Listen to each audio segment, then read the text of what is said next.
Hello everyone, welcome to prep IAS. आप सभी का प्रेप आईएएस पे स्वागत है। Friends, this is the sixth lecture of our crash course program. Polity हम लोग लेके चल रहे हैं एंड आज के इस सेशन में दो टॉपिक हम लोग डिस्कस करने वाले हैं। One is union of India and it's territory, ये हमारा फर्स्ट टॉपिक होगा। एंड सेकेंड टॉपिक है सिटीजनशिप। अगर हम बात करें प्रीलिम्स की, तो प्रीलिम्स पर्सपेक्टिव से फर्स्ट टॉपिक इम्पॉर्टेंट है। सेकेंड टॉपिक से इतने क्वेश्चंस नहीं आते हैं और ये काफ़ी ज़्यादा फैक्चुअल भी है। ओके, तो दोनों ही टॉपिक्स को काफ़ी डिटेल में हम लोग डिस्कस करेंगे, बट प्रीलिम्स के पर्सपेक्टिव से। तो चलिए शुरुआत करते हैं हमारे आज के इस सेशन की। Let's start. फ्रेंड्स, इससे पहले वाले सेशन में हमने बात की थी कि फेडरल सिस्टम क्या होता है। देखिए, फेडरल सिस्टम में हमने देखा था कि जनरली दो लेवल ऑफ गवर्नमेंट होते हैं, टू लेवल्स ऑफ गवर्नमेंट, एक सेंट्रल गवर्नमेंट और उसके बाद काफ़ी सारी रीजनल गवर्नमेंट्स होती हैं एंड उसके बीच में डिवीजन ऑफ पावर हमें देखने को मिलता है through the constitution. So this is federal system. तो यहीं से बात आती है कि व्हाट इज फेडरेशन। फेडरेशन का मतलब क्या होता है, तो पहले इसको समझते हैं, उसके बाद हमारे टॉपिक पे आएंगे। देखिए, ये जो फेडरेशन है ये बना है लैटिन वर्ड फोडस से, और इसका मीनिंग क्या होता है? ट्रीटी और एग्रीमेंट। तो व्हाट इज फेडरेशन? ये होता है बेसिकली अ न्यू स्टेट और a political system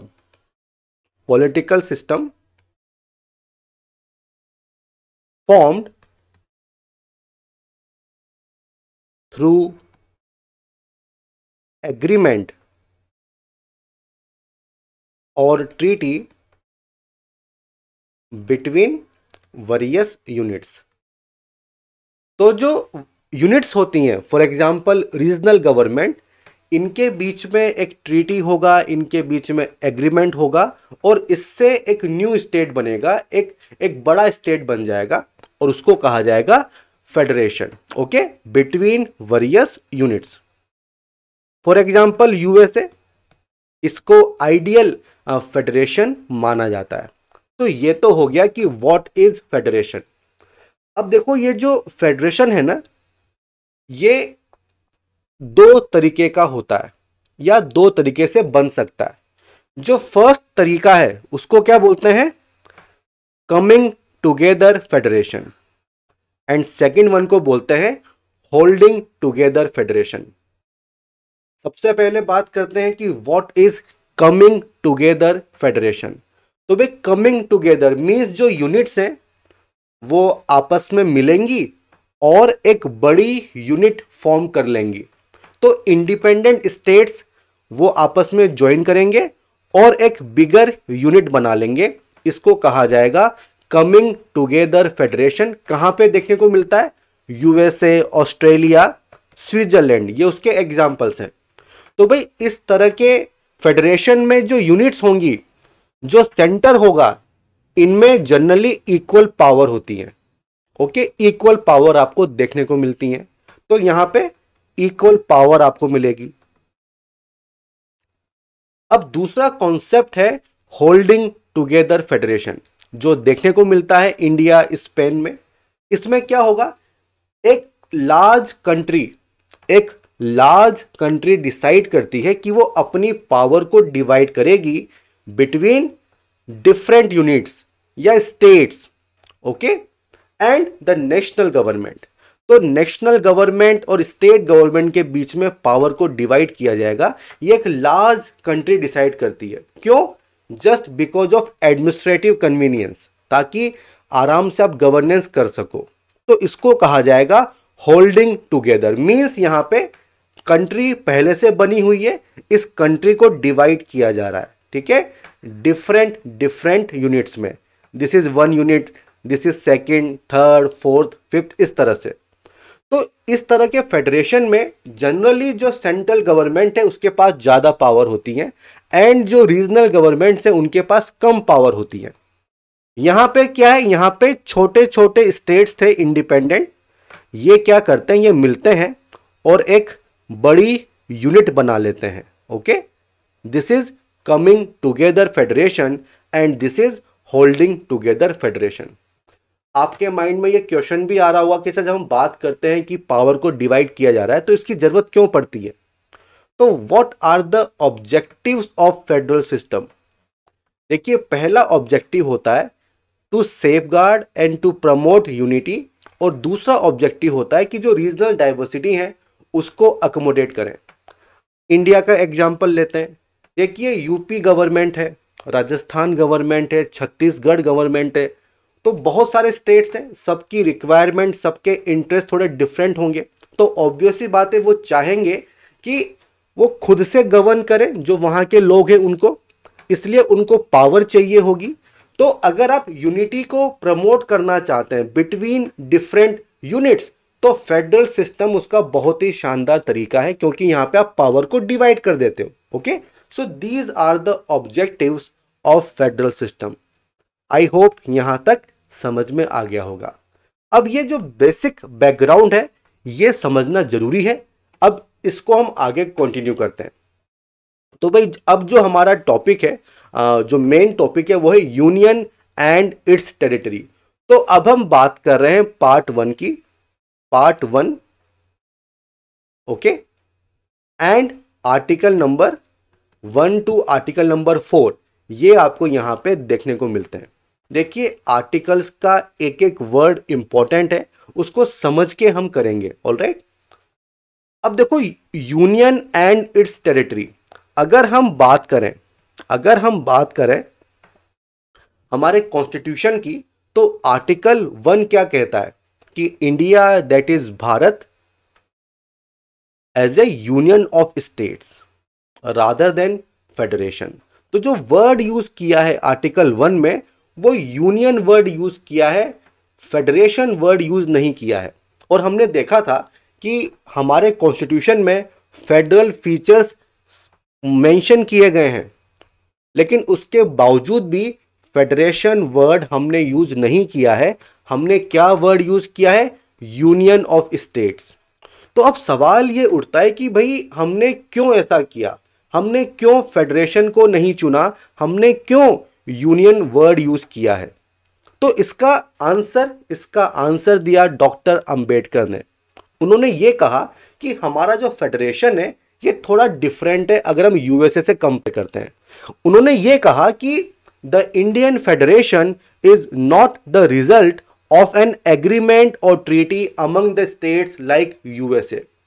तो कमिंग टुगेदर वहां पे है, हमारे यहाँ पे क्या है, होल्डिंग टुगेदर। तो जो यूनिट्स हैं, यूनिट्स के बीच में किसी तरह का एग्रीमेंट हमारे यहाँ पे नहीं हुआ है, ये पहला रीजन दिया।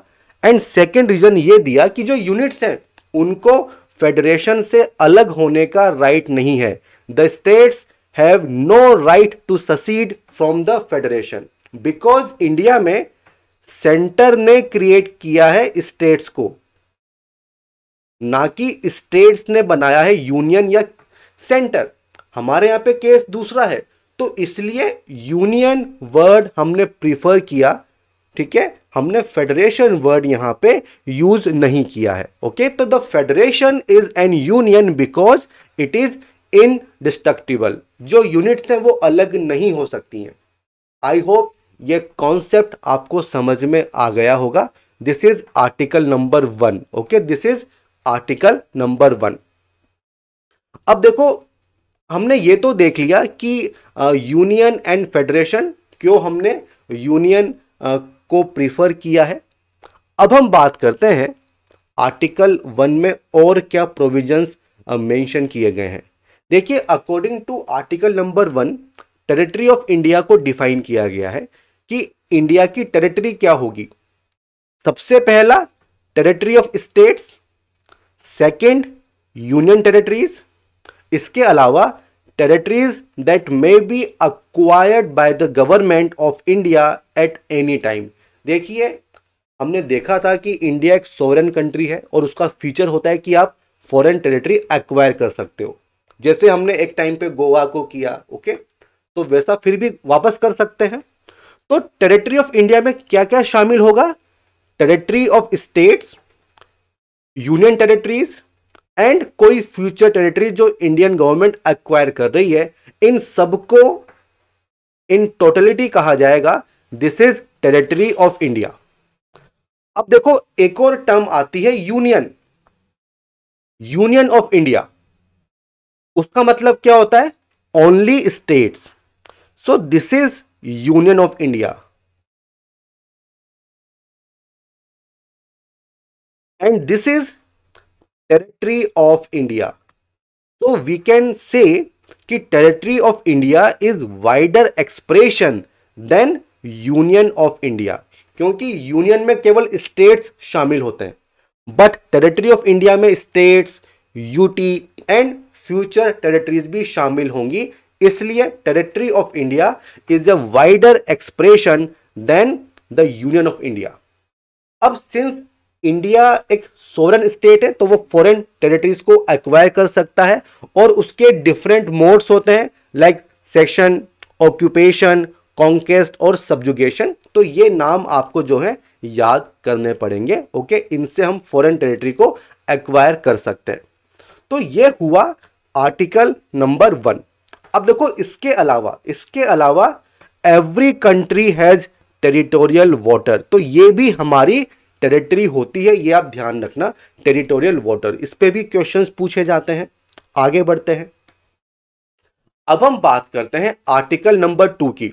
अच्छा, उससे पहले आप मुझे बताइए कि एट प्रेजेंट कितने स्टेट्स हैं इंडिया में और कितनी यूनियन टेरिटरीज हैं, ये आप मुझे बताइए कमेंट सेक्शन में, और बिना गूगल सर्च किए बताना, ठीक है? गलत होगा तो परेशान मत होइए, लेकिन बताइए कि एट प्रेजेंट कितने स्टेट्स हैं और कितनी यूनियन टेरिटरीज हैं।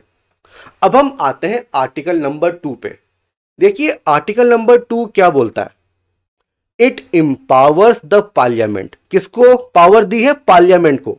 ओके, स्टेट लेजिस्लेचर को पावर नहीं दी है, ये पावर पार्लियामेंट को दी गई है to admit into the union of India और establish new states on such terms and condition as it thinks fit. अब इसका एक एक वर्ड इंपॉर्टेंट है। देखिए क्या वर्ड्स हैं? एडमिट करना, किसमें एडमिट करोगे? यूनियन ऑफ इंडिया में, या फिर एस्टैब्लिश कर सकते हो, क्या करोगे? New states. Okay, on such terms and conditions as it thinks fit. तो काफी सारे कीवर्ड्स हैं जिनको समझना जरूरी है। देखिए आर्टिकल नंबर 2 क्या बोलता है कि पार्लियामेंट जो है यूनियन ऑफ इंडिया में, मीन जो स्टेट्स ऑलरेडी एग्जिस्ट करते हैं उसमें किसी न्यू स्टेट को एडमिट कर सकती है। देखिए what is the meaning of admit? Admit का मतलब होता है इंक्लूजन फ्रॉम आउटसाइड।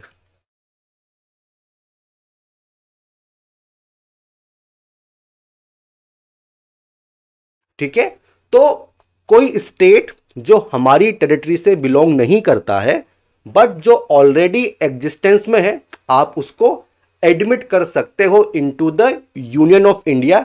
ये मतलब हुआ इस पूरी लाइन का, admit into union of India new states. Okay, अब सेकंड क्या है? Establish new states. मतलब एस्टेब्लिशमेंट का मतलब क्या है? मींस अगर आप यूटी को या कोई एक्वायर्ड टेरिटरी को स्टेट में कन्वर्ट कर रहे हो, उस केस में भी आर्टिकल नंबर 2 ही लगेगा। बहुत ही इंपॉर्टेंट है। यहां पे आप क्रिएट कर रहे हो, आप स्टेब्लिश कर रहे हो न्यू स्टेट, आप न्यू स्टेट को क्रिएट कर रहे हो। ओके, तो इसका मतलब यह हुआ यूटी और any acquired territory can be made into state. हमने पहले किया हुआ है सिक्किम, गोवा वगैरह, तो इनमें आर्टिकल नंबर 2 यूज होगा, ये चीज ध्यान रखना। ओके, तो article number 2 relates to the admission और एस्टेब्लिशमेंट ऑफ न्यू स्टेट्स, जो कि यूनियन ऑफ इंडिया का पार्ट नहीं है, क्योंकि यहां पे न्यू स्टेट्स की बात हो रही है। देखिए थोड़ा दिमाग लगा के समझना, अच्छे से समझ में आएगा। सो दिस इज आर्टिकल नंबर 2। अगर आप यूटी को कन्वर्ट कर रहे हो स्टेट में, आर्टिकल नंबर 2 लगेगा। ओके, अब देखो जो आर्टिकल नंबर 3 है वो एग्जिस्टिंग स्टेट्स की बात करता है। ये डिफरेंस है आर्टिकल नंबर 2 में और आर्टिकल नंबर 3 में। आई होप ये डिफरेंस समझ में आएगा। अब हम बात करेंगे आर्टिकल नंबर 3 की। देखिए उससे पहले एक चीज हमने मिस कर दी। वो क्या था? On such terms and condition as it things fit. मतलब मान लो कोई एक्स टेरिटरी है, कोई वाई है, कोई जेड है, तो सबका स्टेटस सेम नहीं होगा, पार्लियामेंट के ऊपर डिपेंड करता है। बिकॉज क्या लिखा हुआ है? On such terms and condition as it things fit. हो सकता है कि आप किसी टेरिटरी को सेमी ऑटोनोमस स्टेट बना दो, किसी को आप एसोसिएट स्टेट बना दो, तो ये पार्लियामेंट के ऊपर डिपेंड करता है। और यहीं से बात आती है symmetric federation and asymmetric federation की। इंडिया में हमें असिमेट्रिक फेडरेशन देखने को मिलता है, जबकि इन यूएसए सिमेट्रिक फेडरेशन हमें देखने को मिलता है। What is symmetric federation? Means जो आपकी यूनिट्स है ना, उनके पास इक्वल पावर्स होंगी, उनके बीच में आप किसी भी तरह का कोई भी डिस्क्रिमिनेशन नहीं करोगे। देखिए यूएसए में 50 स्टेट्स हैं और हर स्टेट से 2 बंदे जाते हैं राज्यसभा में। बट हमारे यहाँ पे क्या होता है?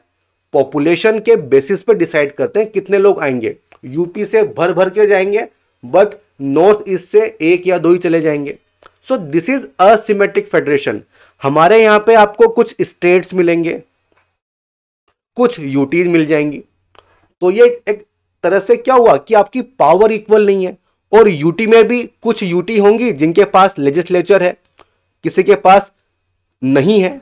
ऑलराइट, तो इस तरह से आपको दिखेगा कि इक्वल पावर्स नहीं है। This is asymmetric federation. इस पे भी क्वेश्चन आ सकता है इन प्रीलिम्स एग्जामिनेशन कि what is the meaning of symmetric federation और असिमेट्रिक फेडरेशन, या कौन सा फीचर है जो बताता है कि इंडिया एक असिमेट्रिक फेडरेशन है।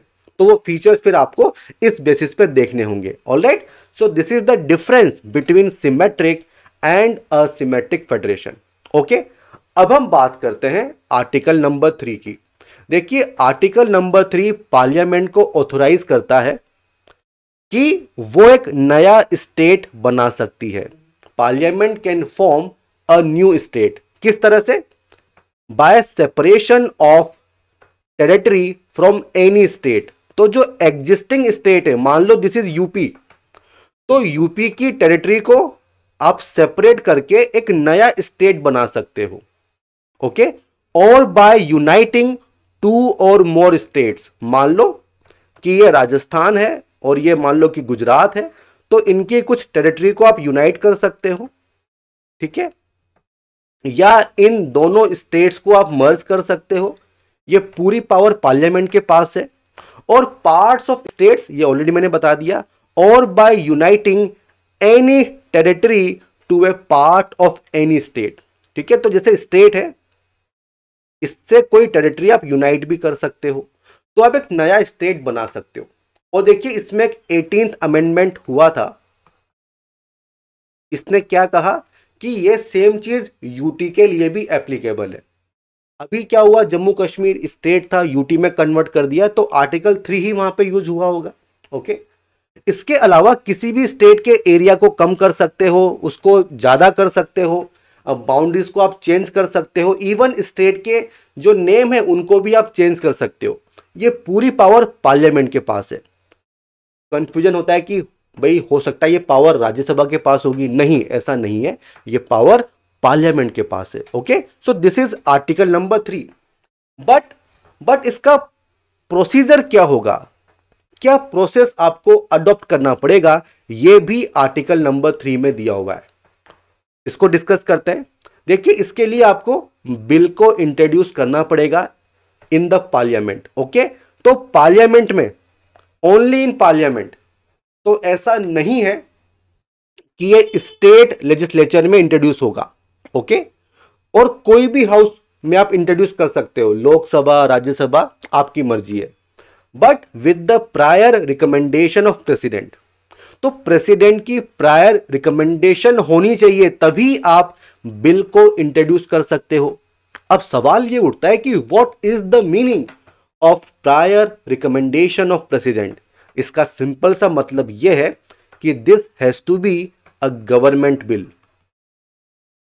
ठीक है, this can not be a private member bill. ये प्राइवेट मेंबर बिल नहीं हो सकता है। What is the meaning of government bill? Means एक मिनिस्टर ही इसको इंट्रोड्यूस कर सकता है। ठीक है, it can be introduce only by a minister. Private member bill क्या होते हैं? Who are private member? Members other than minister, उनको कहा जाएगा प्राइवेट मेंबर। वो भले रूलिंग पार्टी से हो, बट तब भी प्राइवेट मेंबर ही कहा जाएगा। ओके, तो this is the meaning of prior recommendation of president.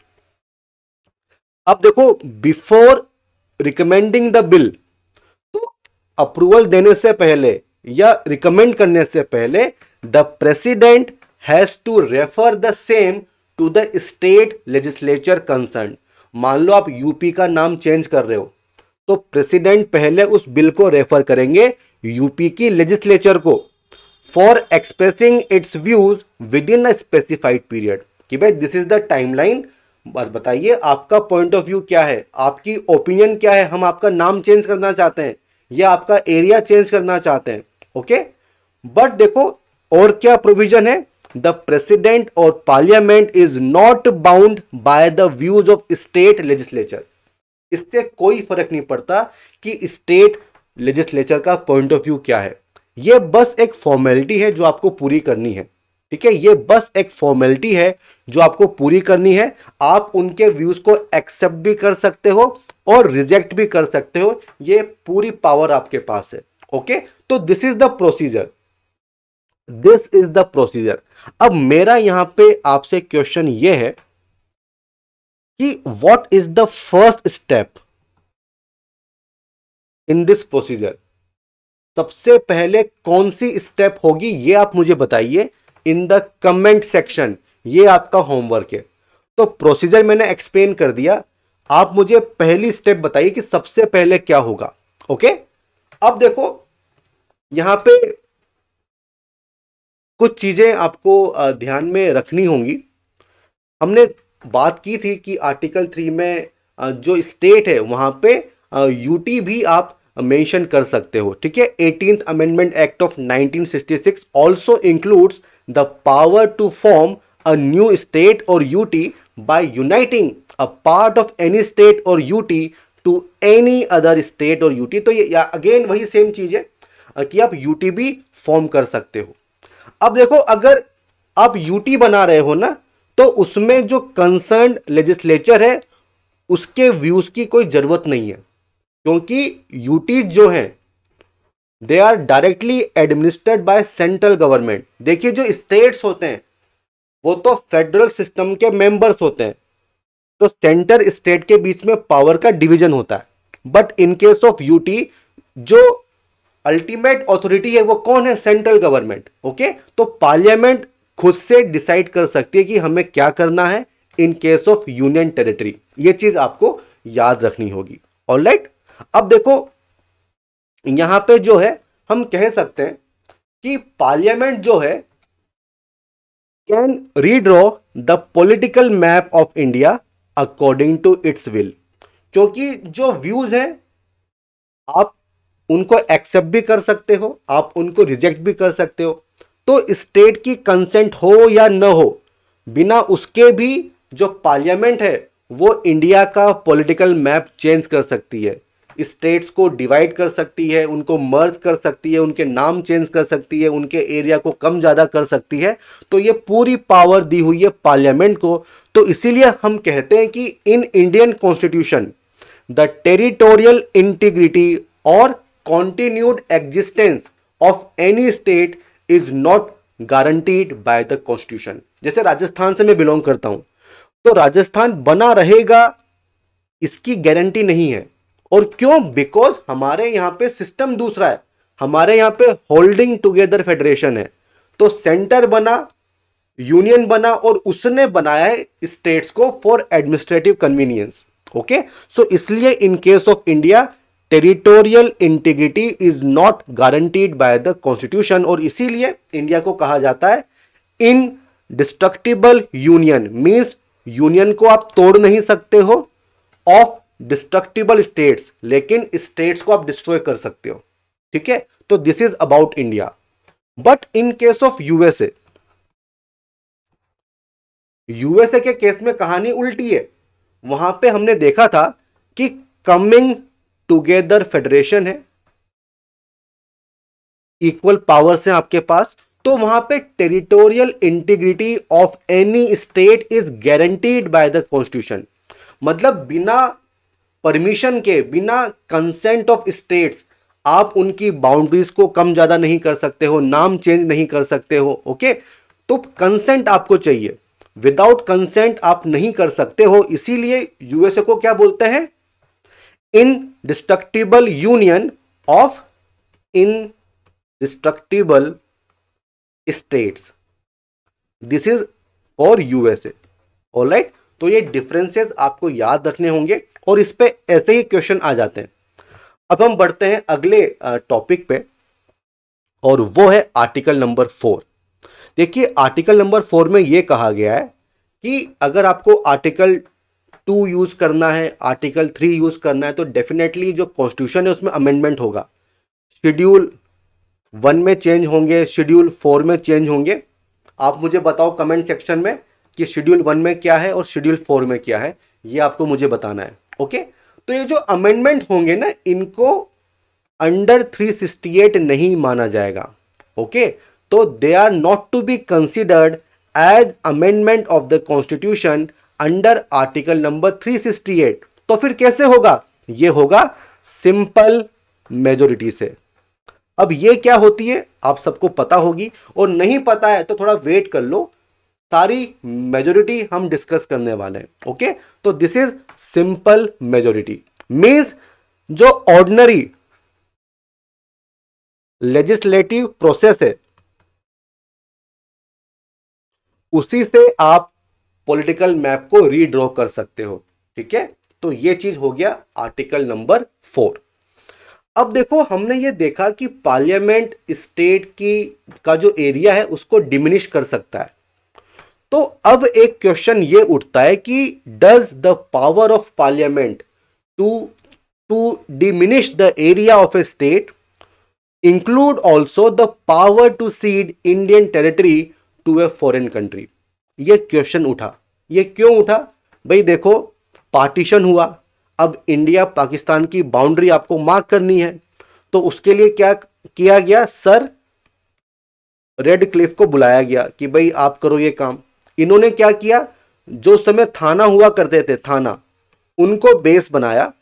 ठीक है, और उनकी जो बाउंड्री है उसी को उन्होंने माना कि भाई अगर इंडिया में है तो दिस इज इंडिया, अगर पाकिस्तान में है तो दिस इज पाकिस्तान।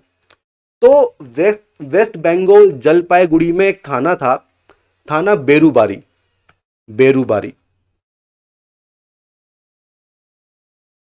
तो इसका क्या हुआ कि ये अवार्ड तो किया था इंडिया को, बट अनफॉर्चुनेटली जो रिटर्न डॉक्यूमेंट था उसमें ये स्किप हो गया, वो मेंशन नहीं था। तो पाकिस्तान ने क्या किया, इसको क्लेम कर लिया कि भाई ये तो हमारा है। तो ऑब्वियस सी बात है, डिस्प्यूट तो होंगे। तो फिर नेहरू नून एग्रीमेंट होता है। ठीक है, नेहरू नून एग्रीमेंट होता है, और उसमें यह बात तय हुई कि इक्वली हम इसको डिस्ट्रीब्यूट कर लेंगे इंडिया और पाकिस्तान के बीच में। ठीक है, उस समय पाकिस्तान, अभी बांग्लादेश, आप ऐसा समझ लो। तो तब यह सवाल उठा कि क्या पार्लियामेंट जो है अपनी टेरिटरी किसी फॉरेन कंट्री को भी दे सकती है क्या, अंडर आर्टिकल नंबर 3। तो सुप्रीम कोर्ट में यह मैटर गया। ठीक है, आर्टिकल 143। ओके, तो इसमें सुप्रीम कोर्ट ने यह कहा कि power of parliament to diminish the area of state it does not cover section. Means आप अपनी टेरिटरी जो है वो नहीं दे सकते हो फॉरेन कंट्री को अंडर आर्टिकल नंबर 3। पर आप किस तरह से दोगे, आपको अमेंड करना होगा कॉन्स्टिट्यूशन को अंडर आर्टिकल नंबर 368। तो ये कहा उन्होंने, ठीक है, कि आपको 368 के अंडर अमेंडमेंट करना पड़ेगा। और फिर उसके बाद 9th कॉन्स्टिट्यूशनल अमेंडमेंट एक्ट होता है 1960, बट ट्रांसफर नहीं हो पाया। और अभी रिसेंटली हमने देखा था कि 100 अमेंडमेंट एक्ट होता है 2015, इसमें इंक्लेव्स को ट्रांसफर किया गया था। तो दिस इज अबाउट बेरूबारी। अब दूसरा पॉइंट यह था कि अगर मान लो कोई बाउंड्री डिस्प्यूट है, उसको सेटल करना है, तब क्या करना होगा? तब सुप्रीम कोर्ट ने यह कहा कि settlement of boundary dispute between India and another country it does not require a constitutional amendment. यह केवल एग्जीक्यूटिव एक्शन से ही हो जाएगा। इसके लिए आपको कुछ करना नहीं है, बिकॉज अभी बाउंड्री फिक्स नहीं है कि ये बाउंड्री हमारी है या ये बाउंड्री आपकी है, क्योंकि अभी डिस्प्यूट चल रहा है। तो इसलिए एग्जीक्यूटिव एक्शन से ही काम हो जाएगा। तो दिस इज बेरूबारी केस, और जो डिबेट्स वगैरह चलती हैं, आई होप ये चीज क्लियर हो गई होगी, है ना। अब देखो हम अगले टॉपिक पे बढ़ते हैं, और वो टॉपिक है evolution of states and union territory. अब देखो हम सबको पता है कि पहले एक तो ब्रिटिश प्रोविंसेस हुआ करती थी और कुछ प्रिंसली स्टेट्स हुआ करते थे, ठीक है। फिर हमने इंडियन इंडिपेंडेंस एक्ट भी देखा था कि पार्टीशन होगा, एंड जो प्रिंसली स्टेट्स हैं उनको ये कहा गया कि you can either join India और पाकिस्तान और यू कैन रिमेन इंडिपेंडेंट, ये बात कही गई। बट ये तो हमारे लिए खतरा था, तो हमने क्या किया, जो प्रिंसली स्टेट्स थे उनको इंटीग्रेट किया इंडियन यूनियन में। तो उस समय 552 प्रिंसली स्टेट्स थे इंडिया में। तो आउट ऑफ 552 549 तो हमने इंटीग्रेट कर लिए थे, लेकिन 3 बचे थे। एक तो कश्मीर, हैदराबाद एंड जूनागढ़, जहां पे इशू था। हालांकि बाद में उनको भी इंटीग्रेट कर लिया। जूनागढ़ में रेफरेंडम होता है, हैदराबाद में पुलिस एक्शन होता है, एंड कश्मीर में इंस्ट्रूमेंट ऑफ असेशन वो साइन होता है। तो इस तरह से हमने सबको इंटीग्रेट कर लिया। तो 1950 इस टाइम पे अगर हम देखें तो इंडिया में 4 कैटेगरीज हुआ करती थी, part A, part B, part C and part D. Part A में क्या हुआ? पार्ट ए में होंगे governors provinces of British India. Part B में क्या थे? प्रिंसली स्टेट्स जिनके पास लेजिस्लेचर है। पार्ट सी में chief commissioners provinces of British India plus some princely states. देखिए ये याद नहीं करना है, जस्ट फॉर इंफॉर्मेशन मैं आपको बता रहा हूं। एंड पार्ट डी में क्या था? अंडमान निकोबार आइलैंड। तो इस तरह का कैटेगराइजेशन उस समय किया हुआ था। अब देखो ये इंटीग्रेशन हुआ, बट ये जो इंटीग्रेशन था ये एडहॉक बेसिस पे था, एंड बहुत सारे जो यूनिट्स थी वो डिमांड कर रहे थे कि फिर से रीऑर्गेनाइजेशन होना चाहिए। और किस बेसिस पे होना चाहिए? लैंग्वेज के बेसिस पे होना चाहिए। तो ये बात गवर्नमेंट तक पहुंचाई गई कि भाई जो आपने पॉलिटिकल मैप बनाया है इसको फिर से रीड्रॉ करना पड़ेगा, और ये होना चाहिए लैंग्वेज के बेसिस पे।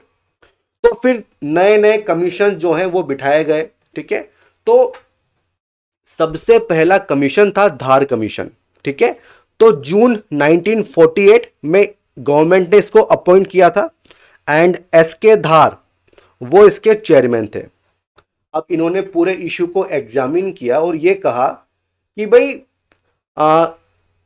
जो बेसिस है वो होना चाहिए एडमिनिस्ट्रेटिव कन्वीनियंस, ना कि लैंग्वेज।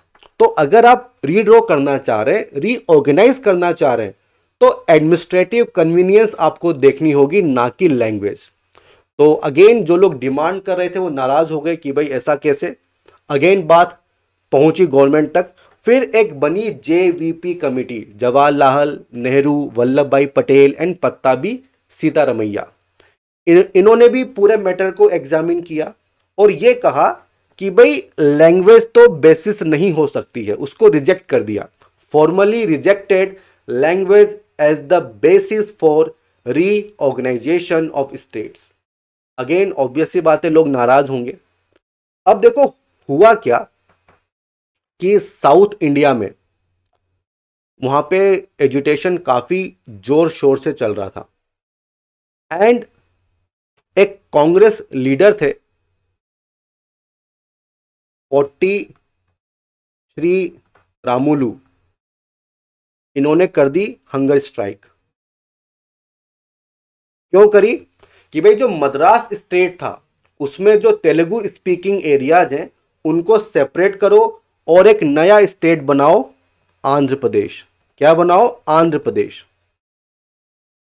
इनकी डेथ हो जाती है एंड फिर चीजें बिगड़ने लगती हैं, एजिटेशन बहुत ज्यादा बढ़ जाता है। And in October 1953, October 1953 the government was forced to create Andhra Pradesh. और ये क्या था? फर्स्ट स्टेट जो बना लैंग्वेज के बेसिस पे। एंड ऑब्वियस सी बात है, अब तो पिटारा खुल जाएगा। अब तो जो बाकी स्टेट्स हैं वो भी डिमांड करेंगे कि भाई फिर से आप रीऑर्गेनाइज करो, एक को दिया तो हमें भी दीजिए। तो फिर एक नया कमीशन बनाया जाता है, फैजल अली कमीशन, दिसंबर 1953। ओके, और इसको कहा गया कि आप चेक करो कि ऐसा कर सकते हैं क्या। तो दिस कमीशन ब्रॉडली एक्सेप्टेड कि लैंग्वेज बेसिस हो सकता है फॉर रीऑर्गेनाइजेशन। ओके, लेकिन उन्होंने रिजेक्ट किया कि भाई वन लैंग्वेज वन स्टेट नहीं होगा, वन स्टेट वन लैंग्वेज होगा। आई होप ये डिफरेंस आप समझ पा रहे होंगे। ओके, तो लैंग्वेज को एक्सेप्ट किया, बट इसके साथ साथ में इन्होंने बहुत सारे फैक्टर्स बताए कि देयर आर 4 मेजर फैक्टर्स जो डिसाइड करेंगे, जिसके बेसिस पे आप डिसाइड करिए कि रीऑर्गेनाइजेशन करना है कि नहीं करना है।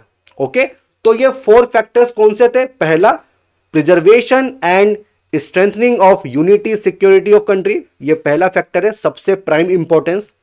Then linguistic and cultural homogeneity, जिसकी ये लोग डिमांड कर रहे थे। Third, financial, economic and administrative consideration. And fourth one is planning and promotion of the welfare. देखो ये क्वेश्चन आ सकता है प्रीलिम्स में कि कौन कौन से फैक्टर्स थे, तो ये फैक्टर्स आपको याद होने चाहिए। ओके, अब देखो इसके बाद ये जो रिकमेंडेशंस थी इनको एक्सेप्ट किया गया, कुछ मॉडिफिकेशन भी की गई। ठीक है, तो जो पहले का 4 फोल्ड क्लासिफिकेशन था उसको अबोलिश कर दिया गया। ठीक है, एंड फिर 1956 में एक्ट पास होता है, states reorganisation act and 7th amendment act. Okay, जिसके थ्रू काफी कुछ चेंजेस होते हैं। एंड नवंबर 1 1956 को इंडिया में 14 स्टेट्स थे एंड 6 यूटी थे। अब इसको आप कंपेयर करो कि आज की क्या पोजीशन है, आज कितने स्टेट्स हैं, आज कितनी यूटी हैं। ओके, अब देखो आपके लिए एक होमवर्क है, जितने भी स्टेट्स बने या यूटी, उनको आप एक टेबुलर फॉर्म में डालिए एंड ईयर वाइज उनको मेंशन करो। इस पे क्वेश्चंस आते हैं। ओके, तो ये आपका होमवर्क है, लक्ष्मीकांत में दिया हुआ है, वहां से आप एक टेबल बना लो। तो ये चीज आपको करनी होगी। और इसी के साथ ये जो हमारा चैप्टर है यूनियन टेरिटरी, ये यहीं पे एंड होता है, ये यहीं पे एंड होता है। ठीक है, अब रिसेंट कुछ जो स्टेट्स यूटी बने हैं ये आपको पता होगा सही। ठीक है, जैसे कि छत्तीसगढ़, उत्तराखंड, झारखंड, ये नए स्टेट्स बने 2000 में। देन 2014 में आंध्र प्रदेश से तेलंगाना को अलग किया गया। 2019 में जम्मू कश्मीर, लद्दाख, ये यूटी बने। ठीक है, एंड अभी रिसेंटली 2020 में दमन दीव, दादर नागर हवेली को मर्ज किया गया है, एक नई यूटी बना दी गई है। तो ये भी रिसेंट चेंजेस हैं, जस्ट फॉर योर इन्फॉर्मेशन। तो जो होमवर्क मैंने आपको दिया था, कितने स्टेट हैं, कितने यूटी हैं, वो आप मुझे बताइएगा। ओके, वो आप मुझे बताइएगा। तो अब हम आते हैं सेकंड टॉपिक पे, और यह है सिटीजनशिप। देखो प्रीलिम्स के पर्सपेक्टिव से ये इतना इंपॉर्टेंट नहीं है, बिल्कुल नहीं है, क्योंकि इसमें काफी सारी फैक्चुअल इंफॉर्मेशन है एंड ऐसे क्वेश्चन नहीं पूछे जाते हैं। तो इतना डिटेल में हम लोग नहीं जाएंगे, कुछ चीजें आपको खुद से करनी पड़ेंगी, एंड जहां पे समझाना है वो मैं आपको समझा देता हूं। ओके, तो चलिए शुरुआत करते हैं इस टॉपिक की, सिटीजनशिप। तो पहला सवाल ये उठता है कि भाई सिटीजन कौन होते हैं, ठीक है, सिटीजन कौन होते हैं। देखिए ये वो इंडिविजुअल होते हैं जिनकी फुल पॉलिटिकल मेंबरशिप होती है इन द स्टेट, ठीक है, फुल सिविल पॉलिटिकल राइट्स ये इंजॉय करेंगे, और एक तरह का लीगल रिलेशन होता है between the individual and state, जिसमें individual will be loyal towards the state and बदले में स्टेट इसको प्रोटेक्शन देगा। So this is the legal relationship, ठीक है, between the individual and state and it is called citizenship, ठीक है। तो आप फुल पॉलिटिकल मेंबर होंगे इन द स्टेट एंड बदले में आपकी परमानेंट एलिजियंस होगी टू द स्टेट एंड जितने भी सिविल एंड पॉलिटिकल राइट्स है वो आप इंजॉय करोगे। ओके, तो ये होते हैं सिटीजन। एंड देखिए केवल राइट्स ही इंजॉय नहीं करोगे, कुछ ड्यूटीज भी आपके साथ होंगी, लाइक आप टैक्स पे करोगे, नेशनल एंथम, नेशनल फ्लैग, इन सब की रिस्पेक्ट करोगे, तो वो सब भी फिर आपको करना पड़ेगा, ठीक है, वो सब भी आपको करना पड़ेगा। ऑलराइट, इसके अलावा देखिए आपको वोटिंग राइट्स मिलेंगे एंड कुछ फंडामेंटल राइट्स हैं जो केवल सिटीजन्स को ही अवेलेबल हैं। 15, 16, 19, 29, 30 इनको डिस्कस करेंगे। अभी केवल इतना समझ लो कि आपको कुछ स्पेशल राइट्स मिलते हैं। Okay, so this is citizenship. इसके अलावा देखिए कुछ होते हैं एलियंस, कुछ होते हैं एलियंस। भाई एलियंस कौन होंगे? ये होंगे सिटीजन ऑफ अदर कंट्रीज। अब इसमें कुछ फ्रेंडली हो सकते हैं और कुछ एनिमी हो सकते हैं, एनिमी एलियन या फिर फ्रेंडली एलियन। देखिए फ्रेंडली एलियन कौन होंगे? उस कंट्री के सिटीजन जिससे इंडिया का रिलेशन कोर्डियल है, हार्मोनियस है, तो उनको कहा जाएगा फ्रेंडली एलियंस। एनिमी एलियंस कौन होंगे? बेसिकली उस कंट्री के सिटीजन जिसके साथ इंडिया का वॉर वगैरह चल रहा है, तो उसके जो नागरिक होंगे, उसके जो सिटीजन होंगे, उनको कहा जाएगा एनिमी एलियन। तो अब आप मुझे बताओ कि एक तो हो गए इंडियन सिटीजन, ठीक है, एक हो गए फ्रेंडली एलियन और एक हो गए एनिमी एलियन। तो क्या ऑर्डर होगा? जो राइट्स इनको मिलेंगे, किसके पास ज्यादा राइट्स होंगे और किसके पास कम राइट्स होंगे, ये ऑर्डर क्या होगा ये आप मुझे बताइए। मींस इंडियन सिटीजन को ज्यादा राइट्स मिलेंगे, फ्रेंडली एलियन को मिलेंगे, एनिमी एलियन को मिलेंगे, तो इसका ऑर्डर क्या होगा ये आपको मुझे बताना है in the comment section. Okay, उससे मुझे पता चलेगा कि समझ में कितना आ रहा है। ऑलराइट, अब देखो ये जो होती है सिटीजनशिप, ये किस बेसिस पे ग्रांट की जाती है? तो दो कॉन्सेप्ट यहां पे आपको समझने पड़ेंगे। एक होता है जस सोली और एक होता है जस सैंग्विनिस। ये दो प्रिंसिपल आपको समझने पड़ेंगे।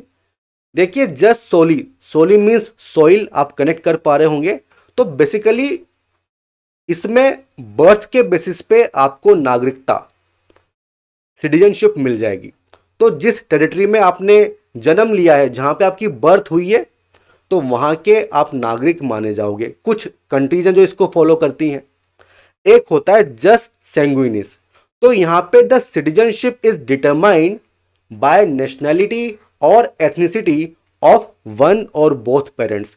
तो केवल बर्थ ही काफी नहीं है, यह भी देखा जाएगा कि जो आपके पेरेंट्स हैं उनकी नेशनैलिटी या उनकी जो एथनिसिटी है वो क्या है। ऑलराइट, अब अगर हम इंडिया की बात करें तो इंडियन लॉ लार्जली फॉलोज जस सैंग्विनिस प्रिंसिपल, ठीक है, एज अपोज टू द जस सोली, जो कहां पे देखने को मिलता है? यूएसए में। I hope this is clear, ठीक है, I hope this is clear. अब यहां पे एक चीज और है, देखिए जब हम बात करते हैं प्रेसिडेंट की, तो हम कंपेयर कर रहे हैं इंडिया और यूएसए को। तो जो इंडिया में प्रेसिडेंट होंगे डेफिनेटली वो इंडियन सिटीजन होंगे, बट वो बाय बर्थ भी हो सकते हैं और बाय नेचुरलाइजेशन भी हो सकते हैं। ये क्या होता है आगे देखेंगे। But in USA only a citizen by birth president बन सकता है। ओके, तो ये कुछ चीजें हैं, इंफॉर्मेशन है जिसपे क्वेश्चंस आते हैं इन प्रीलिम्स एग्जामिनेशन। अब देखो और कंसेप्ट है डोमिसाइल का। और इस पर क्वेश्चन भी आया था प्रीलिम्स में कि व्हाट इज डोमिसाइल। देखिए ये डिफाइन नहीं किया गया इन द कॉन्स्टिट्यूशन। इसका सिंपल सा मतलब ये होता है, it means a persons residence where he intends to live on a permanent basis. जहां पे आप का इंटेंशन है कि आप परमानेंट बेसिस पे रहोगे। तो अब देखो इंडिया में जो कॉन्स्टिट्यूशन है वो क्या बोलता है कि only one citizenship related to domicile in the territory of whole of India, part के लिए नहीं है, ठीक है। और यही क्वेश्चन पूछा गया था, under the Indian constitution there is only one domicile, that is the domicile of the country. और ये सुप्रीम कोर्ट ने कहा था Pradeep Jain versus union of India, ये जो केस था इसमें कहा था, ठीक है। There is no separate domicile for a state, okay. तो अंडर द इंडियन कॉन्स्टिट्यूशन केवल एक डोमिसाइल है, मल्टीपल डोमिसाइल आपको नहीं मिलेंगे, केवल एक डोमिसाइल है। तो ये कॉन्सेप्ट होता है डोमिसाइल का, ओके। अब देखो what are the constitutional provision. तो पार्ट 2 हम लोग डिस्कस कर रहे हैं, दिस इज पार्ट नंबर 2। तो भी आर्टिकल नंबर 5 to 11 वो यहां पे आपको मिलेंगे। अब देखो ये जो आर्टिकल्स हैं ये हमें याद नहीं करने हैं। आर्टिकल नंबर 9, 10, 11 ये इंपॉर्टेंट है, ओके। और इसमें से भी सबसे इंपॉर्टेंट है 11, बाकी आप छोड़ दोगे तब भी चलेगा। अब देखो ये जो आर्टिकल 5 to 11 है ये केवल इतना आइडेंटिफाई करते हैं कि at the time of commencement of constitution 26 जनवरी 1950 कौन कौन इंडियन सिटीजन रहेगा, केवल यही बताया गया है। कोई डिटेल्ड प्रोविजन नहीं है, ठीक है, कि किस तरह से आफ्टर द कमेंसमेंट किस तरह से आप एक्वायर कर सकते हो नागरिकता को, सिटीजनशिप को, ऐसा कुछ नहीं बताया गया है। ये पूरी रिस्पॉन्सिबिलिटी किसके पास है, पार्लियामेंट के पास है, ओके। तो कोई परमानेंट इलेबोरेट प्रोविजंस हमें नहीं मिलते हैं इन द कॉन्स्टिट्यूशन, ठीक है। Final power is given to parliament, okay. अब आर्टिकल नंबर 5, 6, 7, 8 हम डिस्कस नहीं करेंगे, आपको भी कोई मतलब नहीं होना चाहिए। डायरेक्टली हम जंप करते हैं article number 9, article number 10 and article number 11 पे। आर्टिकल 9 क्या बोलता है कि अगर कोई पर्सन ऐसा है जो वॉलंटरली किसी फॉरेन स्टेट की सिटीजनशिप को एक्वायर कर लेता है तो अब वो इंडियन सिटीजन नहीं रहेगा। This is article number 9। Article number 10 क्या बोलता है, अगर कोई इंडियन सिटीजन है तो वो बना रहेगा subjected to laws made by parliament. This is article number 10। And what is article number 11, parliament regulate करेगी सिटीजनशिप को कि आफ्टर द कमेंसमेंट किस तरह से आप उसको अक्वायर करोगे, किस तरह से उसका टर्मिनेशन होगा, ये पूरी जिम्मेदारी दी है पार्लियामेंट को। दिस इज आर्टिकल नंबर 11 और यही सबसे इंपॉर्टेंट आर्टिकल है, ओके। अब इसको यूज करके पार्लियामेंट ने क्या किया, एक एक्ट बनाया, द सिटीजनशिप एक्ट ऑफ 1955, जो प्रोवाइड करता है कि आफ्टर द कमेंसमेंट किस तरह से आप एक्वायर कर सकते हो, किस तरह से आपकी नागरिकता और सिटीजनशिप का टर्मिनेशन हो सकता है। This is citizenship act of 1955 और इसमें काफी सारे अमेंडमेंट हुए हैं, ओके। अब ये एक्ट ये बताता है कि देयर आर 5 वेज जिसमें आप इंडिया की नागरिकता या फिर सिटीजनशिप एक्वायर कर सकते हो। और ये 5 तरीके कौन से हैं, इनका नाम आपको याद रखना होगा, क्वेश्चन आते हैं। बाय बर्थ आपको मिल सकती है, बाय डिसेंट आपको मिल सकता है, bye registration, bye naturalisation and bye incorporation of territory. तो ये 5 तरीके हैं जिससे आप इंडियन सिटीजन बन सकते हो, ओके। अब इनमें क्या प्रोविजन है ये देख लेते हैं। देखो इन सब में काफी सारी डेट्स दी हुई हैं एंड इन डेट्स को याद करने की बिल्कुल जरूरत नहीं है। और मैं तो ये भी कहूंगा कि केवल नाम याद कर लो बस, इसके अलावा अगर आप सब कुछ छोड़ दोगे तब भी आपको नुकसान नहीं होगा, ठीक है। बट थोड़ा बहुत इंफॉर्मेशन मैं आपको दे रहा हूं ताकि कुछ हल्का फुल्का आइडिया आपको मिल जाए कि बर्थ में क्या होता है, डिसेंट में क्या होता है। बाकी छोड़ भी दोगे तो चलेगा, कोई नुकसान आपको होने वाला नहीं है। तो भाई बाय बर्थ आपको किस तरह से मिलेगी, तो भाई अगर कोई पर्सन ऐसा है जिसकी बर्थ हुई है इंडिया में 26 जनवरी 1950 से लेके 1 जुलाई 1987 के बीच में। तो irrespective of nationality of parents, इससे कोई फर्क नहीं पड़ता कि आपके पेरेंट्स कहाँ के सिटीजन हैं, you will be Indian citizen, आप माने जाओगे। ओके, बट देखिए इलीगल जो माइग्रेंट्स हैं उनका बहुत बड़ा इशू था, बांग्लादेश, असम वगैरह। तो फिर उसके बाद ये जो कानून थे इनको थोड़ा सा टफ बनाया गया। ये कहा गया कि अगर आपका बर्थ इंडिया में हुआ है 1 जुलाई 1987 या उसके बाद, तब ये भी देखना पड़ेगा कि आइदर ऑफ हिज पेरेंट्स, या तो मदर या फादर, वो at the time of birth Indian citizen थे या नहीं थे। तो ये देखना पड़ेगा। ओके भाई, देखो आप ऐसा समझो कि मान लो कोई इलीगल माइग्रेंट है, इंडिया में आ गए, मेल फीमेल, ठीक है, शादी कर ली और मान लो बच्चा हो गया, अब वो बच्चा इंडियन सिटीजन है, तो इश्यूज हो सकते हैं। तो थोड़ा टफ बनाया गया। ये देखेंगे कि भाई दोनों में से मदर या फादर, दोनों में से एक जो है वो इंडियन सिटीजन होना चाहिए, बट इसमें भी इश्यूज थे। इसको फिर थोड़ा टफ बनाया गया कि जिनकी बर्थ इंडिया में आफ्टर, ऑन और आफ्टर 3 दिसंबर 2004 हुई है, तो ये देखा जाएगा कि बर्थ प्लस या तो दोनों parents, mother father, Indian citizen होने चाहिए, या फिर एक पेरेंट्स या तो मदर या फादर सिटीजन हो इंडिया का, एंड दूसरा इलीगल माइग्रेंट नहीं होना चाहिए। ओके, तो ये सारे प्रोविजंस है, और मैं फिर से आपको कह रहा हूं इसको आप स्किप भी कर दोगे तो आपको नुकसान नहीं होने वाला है ना।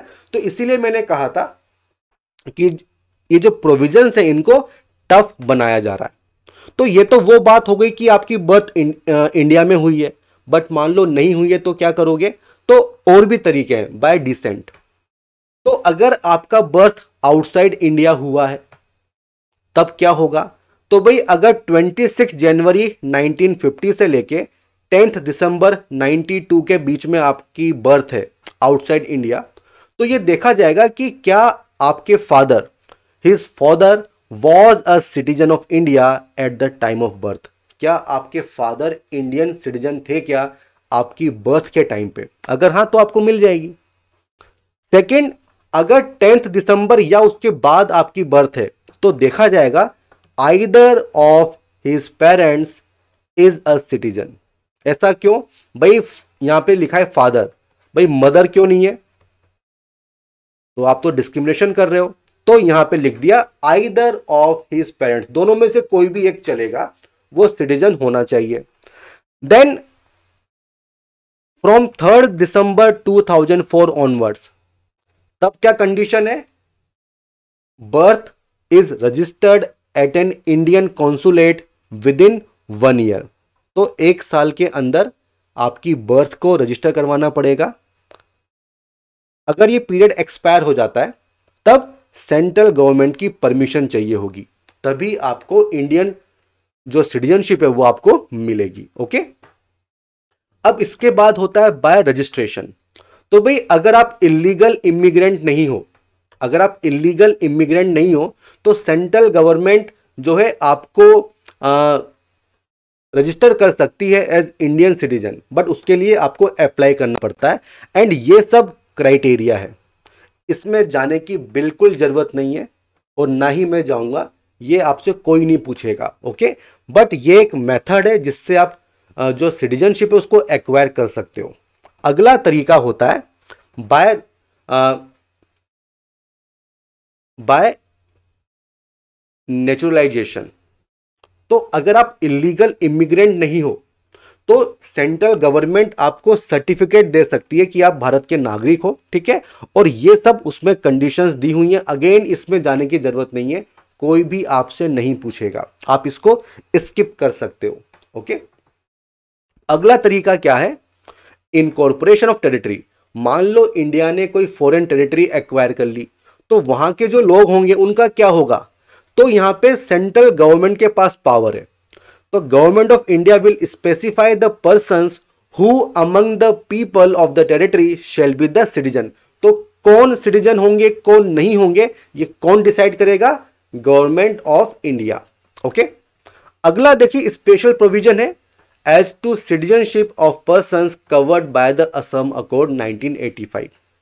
तो भाई इसमें यह कहा गया, क्योंकि असम बांग्लादेश ये इशू था, काफ़ी लोग वहाँ से आ रहे थे असम में, तो भाई कौन कौन इंडिया का नागरिक होगा। तो ये कहा गया कि जो लोग असम में आ गए हैं फ्रॉम बांग्लादेश बिफोर 1 जनवरी 1966, ठीक है, एंड तब से वहीं पर रह रहे हैं, ऑर्डिनरी रेजिडेंट हैं, तो उनको इंडियन सिटीजन माना जाएगा। ये पहला प्रोविजन था। दूसरा ये था कि जो लोग 1 जनवरी 1966 के बाद आए हैं बट बिफोर 25 मार्च 1971, तो इन लोगों का क्या होगा। तो ऐसे लोग जो बांग्लादेश से असम में आए हैं, जो पर्सन्स ऑफ इंडियन ओरिजिन है एंड तब से असम में ही रह रहे हैं, एंड जिनको फॉरेनर डिटेक्ट कर लिया गया है, उनको खुद को रजिस्टर करना पड़ेगा। ये प्रोसेस है, उनको रजिस्टर करना पड़ेगा। अब मान लो कोई इस टाइम पे आ गया बीच में, है ना, तो आप डिटेक्ट हो गए कि यू आर ए फॉरेनर, आपको रजिस्टर करना पड़ेगा। अब फॉर 10 ईयर्स, ठीक है, इस पीरियड के बाद आपको इंडियन सिटीजन माना जाएगा। ओके, एंड ये जो 10 साल का पीरियड है, इसमें भी आपके पास राइट्स होंगे, सारे राइट्स होंगे, बट आपके पास वोटिंग राइट नहीं होगा। ठीक है, बस आपके पास वोटिंग राइट नहीं होगा। This is the provision. Okay, this is the provision और दिस इज असम अकॉर्ड। मैं अगेन कह रहा हूं, इन सबको छोड़ दोगे तब भी कोई नुकसान आपको नहीं होने वाला है। ओके, आपको कोई नुकसान नहीं होने वाला है। आगे बढ़ते हैं। अगला आता है कि किस तरह से लॉस ऑफ सिटीजनशिप हो सकता है, मीन्स जो आपकी नागरिकता है वो छिन सकती है।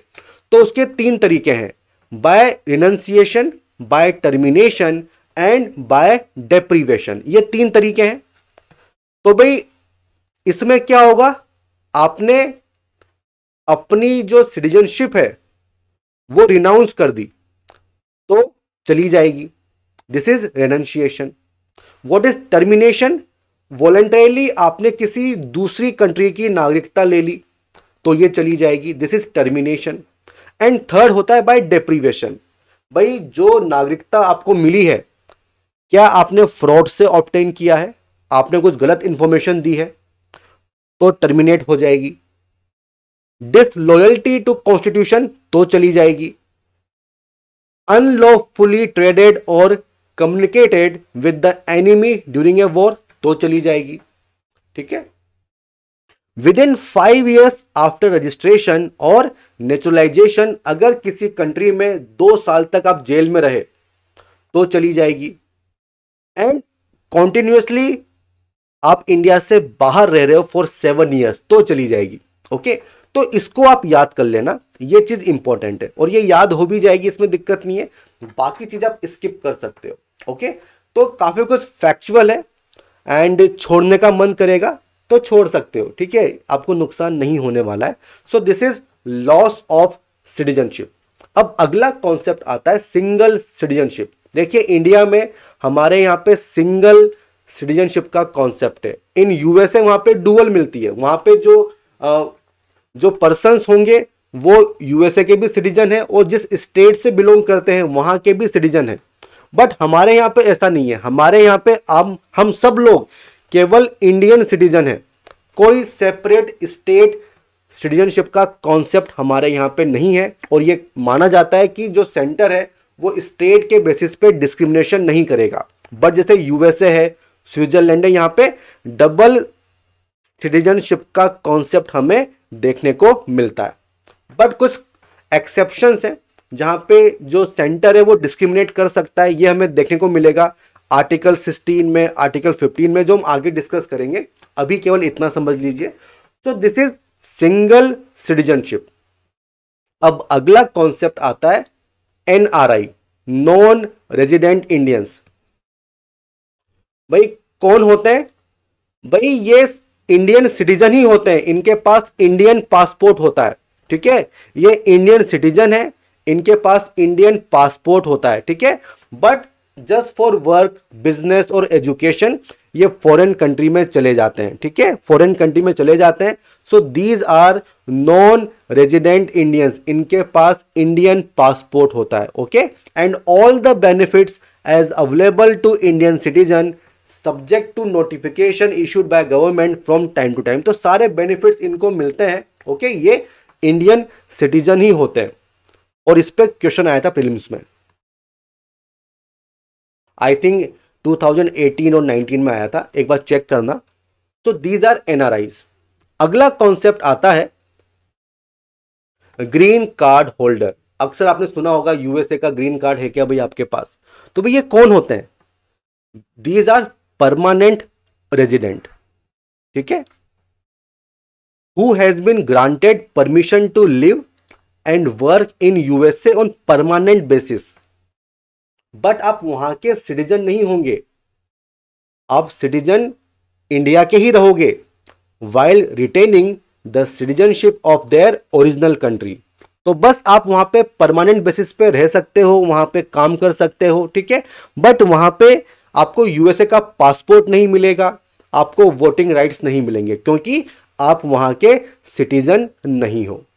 So friends, this is about this chapter citizenship. काफी फैक्चुअल है, कोई बात नहीं, कुछ कुछ चीजें होती हैं, बट कुछ कॉन्सेप्ट्स भी हैं जो मैंने आपको दिए हैं। एंड फ्रेंड्स, इसी के साथ ये जो लेक्चर इसको यहीं पे एंड करेंगे। आप मुझे बताइए आपका फीडबैक क्या रहेगा इन लेक्चर्स को लेके। एंड जो भी आपका कमेंट हो आप हमें बता सकते हैं, जो भी आपका रिव्यू है वो आप हमें दे सकते हैं in the comment section. And अगर आपको वीडियोस पसंद आते हैं तो प्लीज़ इन्हें लाइक कीजिए, शेयर कीजिए, फॉरवर्ड कीजिए एंड हमारे चैनल को सब्सक्राइब जरूर करना। देखिए, एक लाइक आप नहीं करते हैं, केवल यही चीज़ हमें आपसे चाहिए कि वीडियो को लाइक कर दो, ओके। तो चलिए, all the best, goodbye, जय हिंद।